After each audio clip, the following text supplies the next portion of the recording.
Thank you so much. ఒక చిన్న hug always. మీరు ఇలా రివ్యూ చేసిన నా కార్కి ఒక ఎక్స్ట్రా వాల్యూ యాడ్ అయిందని నేను భావిస్తున్నాను అనమాట. ప్రసాద్ అన్న ఫ్యాన్స్, సబ్స్క్రైబర్స్ ఇప్పుడే లైక్ చేసి కామెంట్ చేయండి ఎంతమంది ఉన్నారు ఇక్కడ. ఎందుకంటే ఆటోమొబైల్ ఛానల్ వెనకాల వాళ్ళ టీం పడిన కష్టం అనేది లిటరల్లీ నాకు ఈ రోజు రియలైజేషన్ వచ్చింది. ఈరోజు మనం విజయ్ అనేది ఉన్నాం. Hello bro. డాంగ్లీ, రామ్ చరణ్ వీళ్ళందరూ ఈరోజే పరిచయం అయ్యారు. ముందు స్కూటీ నుంచి రోలర్ షాట్స్ తీసుకుంటున్నాం మన కార్కి.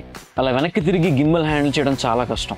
ఇక్కడ కార్లోనేమొచ్చి కాల్లో ఉండి కమాండ్స్ ఇస్తూ ఉన్నారనమాట, లెఫ్ట్ వెళ్ళాలా రైట్ వెళ్ళాలా అని చెప్పి. అండ్ ఇలాంటిది they do it every week. నిజం చెప్తున్నా కదా, ఒక యూట్యూబ్ వీడియో వెనకతలు ఉండే కష్టం మీకు ఎవ్వరికీ తెలియదు. అది ఏ ఛానల్ అయినా సరే కష్టం మాత్రం ఒకటే ఉంటుంది. సో రోలర్స్ అయిపోయిన తర్వాత ఇలాంటి స్టాటిక్ షాట్స్ కూడా తీసుకున్నారు. 1 hour later. కెమెరా ఆడే ఇచ్చాడా BMW? Access add-on access front కూడా డాష్ క్యామ్, ఫ్రంట్ బ్యాక్. నేను ఆపాను అన్న మన కార్తో చేద్దాం అన్న. ఫ్లాప్స్ ఓపెన్ అవుతాయి కదా? ఇది ఓపెన్ అవుతాయి ఈ ఫ్లాప్స్, ఇంజన్ కూలింగ్ చేసుకోవడానికి. రన్నింగ్ లో ఎయిర్ ఇంటెక్ కూడా ఈ బ్రేక్ ఇక్కడ ఇచ్చాడు, వెంట్ ఇక్కడ ఇవ్వలే. బ్రేక్ కూలింగ్ ఇవ్వలేదా? ఇటు ఇవ్వలేదు. ఓపెనింగ్ ఇచ్చాడు కానీ అక్కడ వెంట్ మాత్రం లేదు.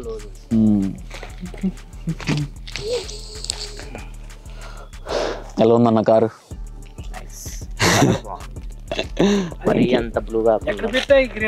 గ్రీనరీ చాలా బాగా సెట్ అయింది. యాలోస్ కూడా స్టాక్ యాలోస్. 2025కి ఈ యాలోస్, 2024కి యాలోస్ మారిపోతాయి మళ్ళీ. సేమ్ ల్యాంబోర్గిని యాలోస్ లో ఉంటాయి. ఈ మధ్యన అన్నిటికి ఇచ్చేస్తున్నాడు అన్న ఎంబ్యాజింగ్, కానీ డిజర్వ్డ్ అయితే మాత్రం ఈ కార్. దీనిపైన ఇంకా దీని తర్వాత M4 వస్తుంది, M5 వస్తుంది. మీకు డిజైన్ నచ్చిందా? M5 కొత్త డిజైన్ నాకు అసలు నచ్చదు. పాత M5 బాగుంటుంది, మళ్ళీ M4 కాంప్ మళ్ళీ బాగుంటుంది. అది హోల్ అన్నది థింగ్. నాకు పైకి వెళ్తే ల్యాంబో కానీ ఫెరారీ కానీ ఇవి బాగా అనిపిస్తాయి. అదేంటిది? ఓహో కెమెరా. అప్పుడు గోప్రో వాడడం అనమాట. Crazy nice. నేను తెచ్చా ఎందుకన్నా ఆటోలో ఏంటంటే మనం ఒకటే చేసినా ఇది క్వాలిటీ ఉండాలి. అండ్ ఇంకో ప్లస్ పాయింట్ ఏంటంటే దీనికి అడాప్టివ్ సస్పెన్షన్. 2025 ఉంది అది ప్లస్ పాయింట్. సో స్పోర్ట్ లో పెట్టి చక్కగా happy. Sport to comfort conversion అయితే దాని గురించి కంఫర్ట్ మోడ్ అదే కంఫర్ట్ అయిపోద్ది. బ్రేక్ చాలా స్టిఫ్ అయిపోద్ది. ఇట్లా వెళ్తాం ప్రతిదానికి ఇట్లానే ఉంటాం లోపల. కంఫర్ట్ అంటే ఇట్లా వెళ్తాం. అంటే ఫ్యామిలీ ఉన్నప్పుడు కంఫర్ట్ పెట్టుకోవాలి. రోడ్లు బాగాలేనప్పుడు కంఫర్ట్. అలా ఈ 1 month లో 40,000 ఏందన్న పెట్రోల్ 40,000. ఎంత ఇస్తుంది మైలేజ్? 5-6? 7 నుంచి 8. హైవే ఓవరార్ అయితే ఒక 16-17 ఇస్తుంది, పర్లేదు. యావరేజ్ 10 వస్తుందా? యావరేజ్ 10 పక్కా. 10 వచ్చిందంటే ఇంకా వెనకాల డిఫ్యూజర్ లాంటి కూడా తీసుకుందాం అనుకుంటున్నా అన్న.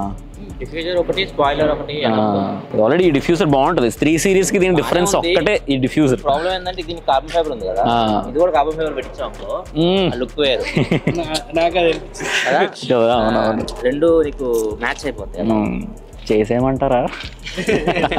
ఇండియాలో అసెంబ్లీ అయ్యే ఫాస్టెస్ట్ సిడాన్, ఇండియాలోనే ఫాస్టెస్ట్ సిడాన్ అసెంబ్లీ అయ్యేది. డ్రైవింగ్ ఫస్ట్ డ్రైవింగ్ చేస్తాను. పెద్ద సెట్టింగే.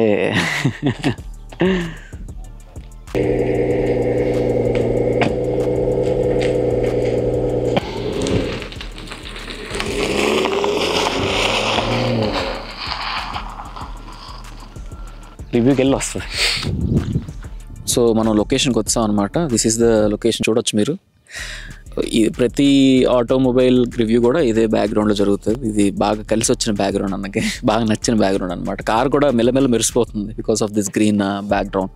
అండ్ అన్న అక్కడ రివ్యూ చేస్తున్నారు అనమాట. They are busy. మనమైతే మధ్యలో వెళ్ళి డిస్టర్బ్ చేయకూడదని చెప్పి ఫిక్స్ అయ్యాను అనమాట నేను. Will wait. కానీ కొన్ని మంచి ఇంట్రెస్టింగ్ క్వశ్చన్స్ ఉన్నాయి అన్న కోసం. చూడండి, లాస్ట్ దాకా చూడండి.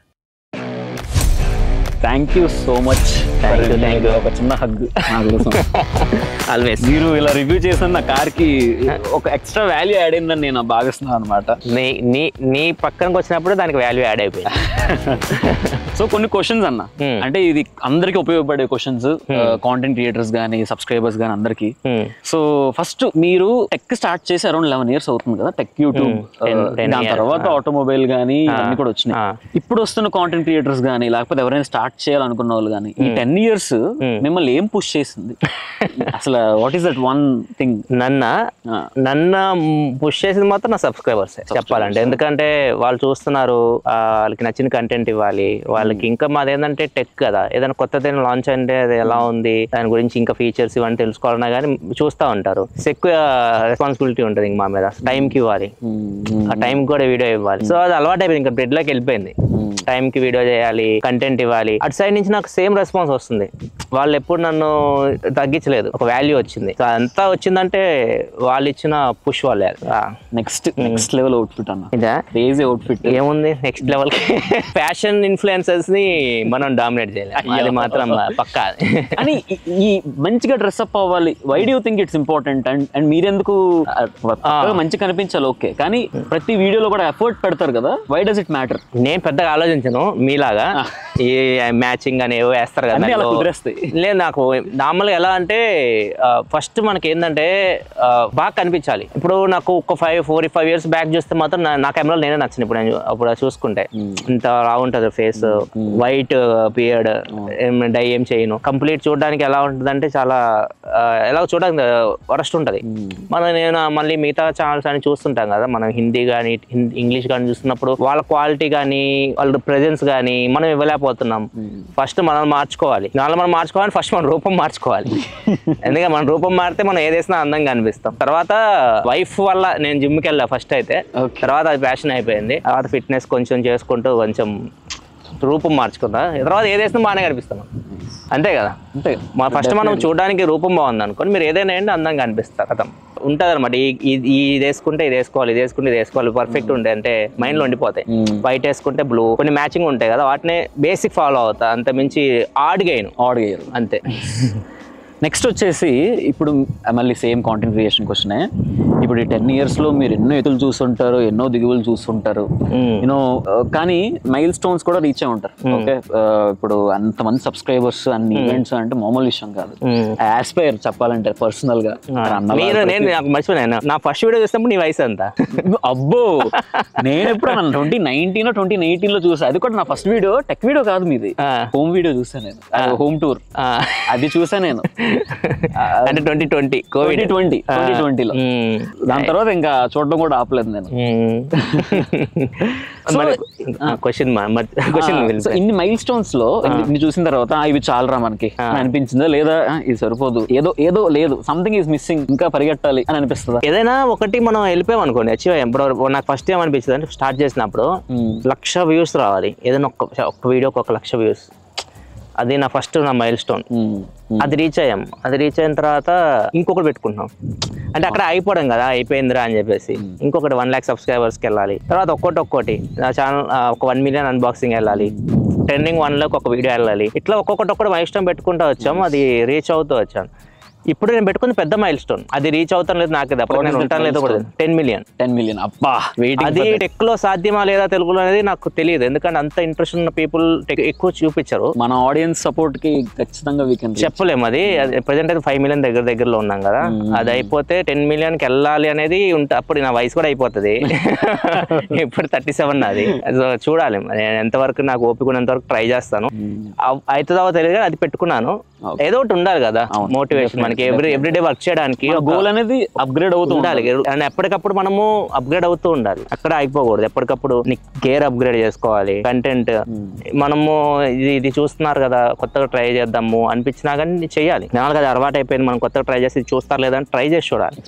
ఎక్స్పెరిమెంట్లు చేయాలి, ఎలా పడితే అలా తీకాడు చేయకుండా నీట్ గా స్టాండర్డ్స్ మెయింటైన్ చేయాలి. అవి మెయింటైన్ చేసేయాలి. అండ్ గోల్స్ ఖచ్చితంగా గోల్ అయితే పెట్టుకోవాలి. డెఫినెట్ గోల్ లేని మనకి లైఫే వేస్ట్ కదా. స్పీకింగ్ ఆఫ్ గోల్స్, మీరు నెక్స్ట్ కార్ ఏమనుకుంటున్నారు?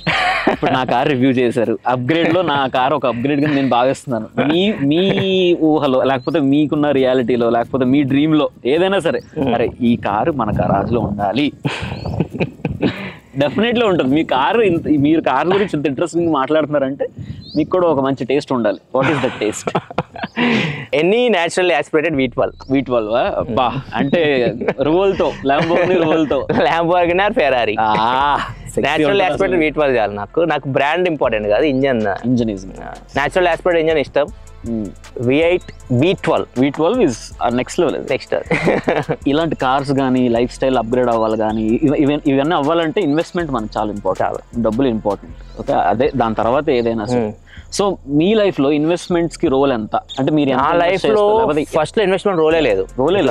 ఎలా అంటే నీకు వచ్చినాయి అనుకో డబ్బులు, కారు కొనేసాము, ఇల్లు కొనేసాము, ఇవన్నీ ఉంటాయి కదా, ఏదో ఒకటి చేసేసాం. డబ్బులు అంటే ఉన్నాయి, సేవింగ్స్ బ్యాక్ ఏం లేదు, ఎప్పటికప్పుడు పడేసాం అట్లా.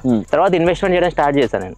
తర్వాత వాల్యూ తెలిసింది. ఎందుకంటే ఒకసారి మనం జీవితాంతం వర్క్ చేయలేం, ఒక స్టేజ్ లో మనం స్టాప్ చేసేయాలి, వర్క్ చేయడం ఆపేయాలి. అలాంటప్పుడు నీకు నీ ఫ్యామిలీకి ఏముండే సేవింగ్స్ ఉన్నారు కదా, ఇన్వెస్ట్మెంట్స్ ఉండాలి. అప్పుడు నేను స్టార్ట్ చేశాను. దాని తర్వాత చాలా ప్రాబ్లం వచ్చింది నాకు. మనీ లాస్ట్ ఇయర్ అయితే ఫైనాన్షియల్ చాలా పెద్ద ప్రాబ్లం వచ్చింది.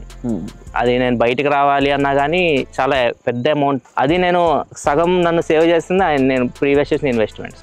వాటి నుంచి తీసేసి బయటకు వచ్చి కొంచెం ఇంకా సగం ఉంది, దాన్ని క్లియర్ చేసుకుంటూ ఉండాలి. కానీ అది నాకు బాధ అనిపించలా, లెసన్ లెసన్ అంతే. అంటే ఒక్కొక్క స్టేజ్ లో ఒక్కొక్కటి మనకి నేర్పిస్తుంది. నాకు నేర్పించిందంటే మనుషులు నమ్మమాక, ముఖ్యంగా డబ్బులు విషయంలో మనుషులు నమ్మమాక. క్రియేటర్స్ కాబట్టి ఎక్కువ ఆలోచిస్తూ ఉంటాం, కంటెంట్ గురించి ఆలోచిస్తూ ఉంటాం. డబ్బులు వస్తున్నాయి, వాటిని ఎలా మేనేజ్ చేసుకోవాలో మనకు తెలియదు. అది పర్ఫెక్ట్ గా చేసుకోగలగాలి. అది కానీ మీరు బ్యాలెన్స్ చేసుకోకపోతే నాలాగా అవుతారు, మళ్ళీ వెనక్కి వస్తారు. యాజ్ ఎ వ్యూవర్ గా, యాజ్ సబ్స్క్రైబర్ గా, యాజ్ ఎ బ్రదర్ గా నాకు చాలా అంటే చాలా బాధ వేసింది. ఆ ఫేజ్ అయితే మాత్రం నేను చూడలేకపోయాను నాకు కూడా. బట్ ఓకే ఒక పర్సనల్ క్వశ్చన్, దగ్గరికి రండి. ఇప్పుడు ఒకళ్ళ దగ్గర కోడేసి లేకపోతే ఎలాగోకలా చేసి 1 కోటి 1.5 కోటి సంపాదించారు అనమాట. వాడు నాలా కారు కొనాలా, ఇల్లు కొనుక్కోవాలా? మంచి క్వశ్చన్. నా సజెషన్ రెండు కొనొద్దు. ఇదేంటిది?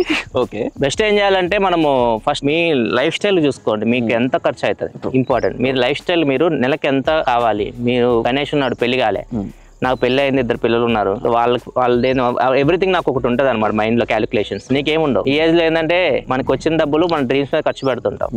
బాధ్యతలు ఉండవు. బాధ్యతలు ఎప్పుడు వస్తుంది? మ్యారేజ్ అయితే నీకు బాధ్యతలు అనేది స్టార్ట్ ఖచ్చితంగా ఉంటది, ఖచ్చితంగా నీకు అది ఉంటది.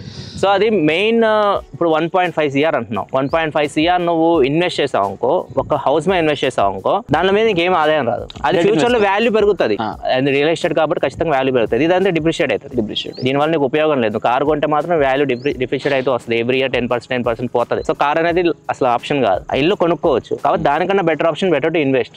ఒక 10% నువ్వు రెవెన్యూ జనరేట్ చేయగలిగావు, రిటర్న్స్ 15 lakhs ఇయర్ కి 15 లక్షలు వస్తాయి. సో నేను ఎక్కడైనా రెంట్కి తీసుకున్నాను, ఒక 50,000 బట్టి చక్క మంచి డబుల్ బెడ్రూమ్ రెంట్ తీసుకున్నాను. ఎంత అయితే చెప్పు? 6 లక్షలు అయితే. మిగతా డబ్బులు నీకు జేబులో ఉంటాయి. స్మార్ట్ గా ఆలోచించాలంతే.